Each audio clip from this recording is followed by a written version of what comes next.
Imagine checking into a hotel late at night. You can't really see the surrounding of the hotel, you can just see the lobby. There's no one at the lobby, it's just you and a bunch of friends. And you think, okay, we are so tired driving up, let's just head up to our room and just knock out for the night. So you go in, you go to the lift, you press going up, the lift door opens, you enter, and you head up. You get out of the lift and you walk not many steps towards your room. You put the key in, the door opens, and you say, wow, this is a 3-bedroom apartment which I got it so cheap. Now this has got to be a steal. You look at your friends and say, hey, you know what? Let's all just rest for tonight, get to bed, and we can go to sleep. Tomorrow we have got a full day ahead. Everyone says, okay, good night, go to sleep. You go into your room, you go brush your teeth, you get ready for bed, you lie down in your bed, and then once you're off the light, you start hearing sounds, footsteps, voices. And you think your friends are still awake and you're wondering, why are they still awake? So you go up to your bedroom and door and you open and you see, no, all the lights are off and everyone has gone to sleep. So you think, most probably my imagination. Close back the door, you go to bed, you lie down and you hear those same sounds again. But this time it gets louder. You chalk it up to your imagination, and finally, after a few hours, you go to sleep.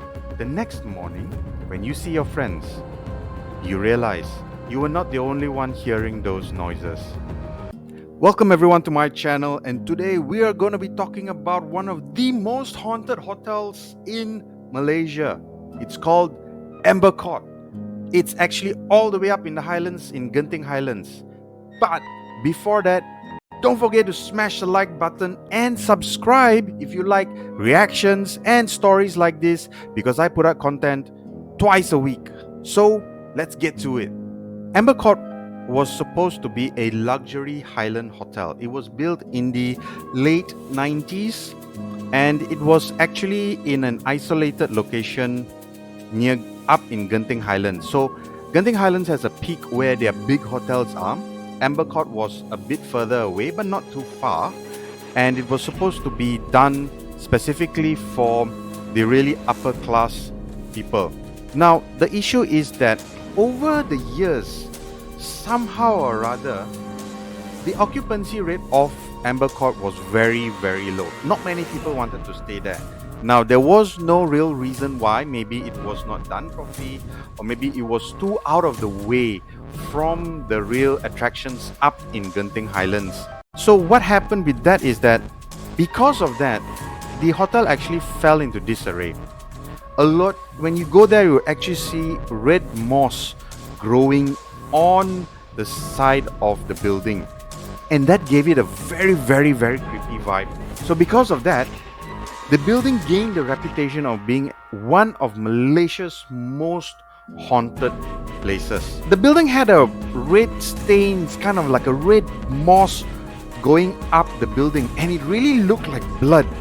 But actually it was red moss. It wasn't blood, it was red moss. It was an LJ that was because of the mountain climate and the moisture. People believe it started to fuel the ghost stories that happened there. And of course, because of it was a long empty corridors and the low occupancy, so not many people were staying there at a time. Pair that with the fog and strong wind, that causes doors to, vibrate. So this was where the stories kind of, maybe people believe that's where it started. But let's get into the claims. Of course, the first thing that always people claim for haunted areas is a woman in white. Now, she's been seen walking along the corridors late at night. So some guests say she knocks on the doors at around 3 a.m. So 3 a.m. is always what they call the witching hour, or the ghost hour, where ghosts and all these kind of demons are the most active. Others says that she actually appears in elevators, in lifts, and then as the door is closing, she's gone. That would actually leave a lot of people creeped out. Now, based on what I started with, a lot of people were hearing a lot of crying or singing at night. Now, the story I told in the beginning actually happened. It actually happened to my brother and his wife when they went up there many years ago. they actually ended up all sleeping in the hall together. They were there for about 3 days, 2 nights. So the first night, or was it 4 days, 3 nights? Can't remember.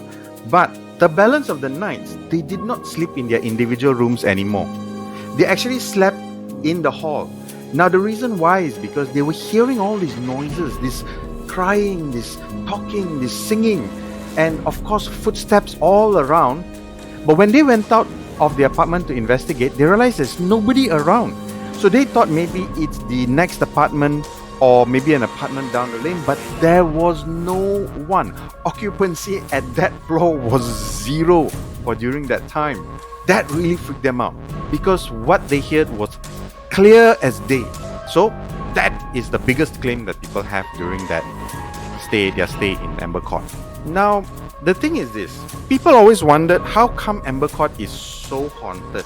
And I can't find any claims of this happening in Amber Court, but in Genting itself.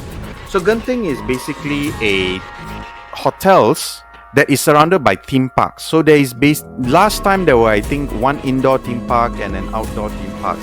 After the refurbishment, I remember now there are a couple of indoor theme parks, a huge mall, and also a huge outdoor theme park. But the biggest attraction there are the casinos. Now, of course, with casinos comes a lot of stories of, well, people taking their own life.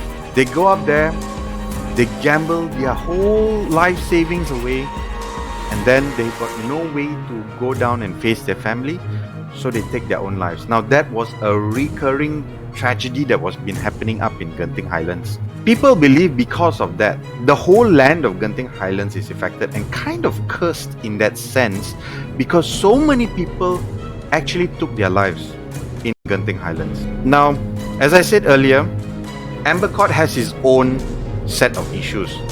With the low maintenance, the low occupancy, it really bred into the whole ghost stories that happened there. There was even a film, a horror movie that was made called Amber Court. You can actually go and check it out. Now, personally, I've driven past Amber Court. I've never stayed in Amber Court. Yeah, when I used to go up there, Amber Court was so creepy, especially if you see the facade of the building with that red algae and red moss, plus the fog. Yeah, it looks like a place where you go in and then you never come out. So I never stayed there, but I've driven past there many times. And I can tell you, it does give off a very, very sinister vibe. But are all these reports true or not? Here's the thing. The story I told was faced by my own brother. And there have been so many reports online, which you all can go and read. And there are even reviews for the hotel that says that weird things were happening when they were staying there. So there is so many reports that you can't just write it off as saying people being paranoid. There is something there, but we just don't know what. Of course, there are CCTV images showing shadows moving around. I would really like to get my hands on those CCTV images. So if you have them, please send them to me or just let me know you have them and I would love to showcase them. Now the good thing is this, Amber Court has actually gone through a whole facelift. They have really painted up the whole front. They have redone the whole place. It looks much better. But the fact that it still is hooked on to its past, that's where the ghost story still continues till today. Maybe Amber Court is just an old building with an unfortunate appearance, which has sparked all the stories, which has made it even worse. Or maybe there really is something there. Now personally, I think there is. That area is so heavy if when you walk into it, that you really feel that you're always being watched by someone that you can't see. But what do you think? Do you think buildings like this really retain that pain and suffering of people who've taken their lives? Or is it all just a myth in our mind? Our psychology playing tricks on us? Let me know in the comment section. Also, let me know any other locations that you want me to do stories about. Now, I do it on a very tip of the iceberg style is because the whole narration of it takes a very long time and I don't want you to be stuck with a 20-minute video of one thing. But if you'd like me to, I could.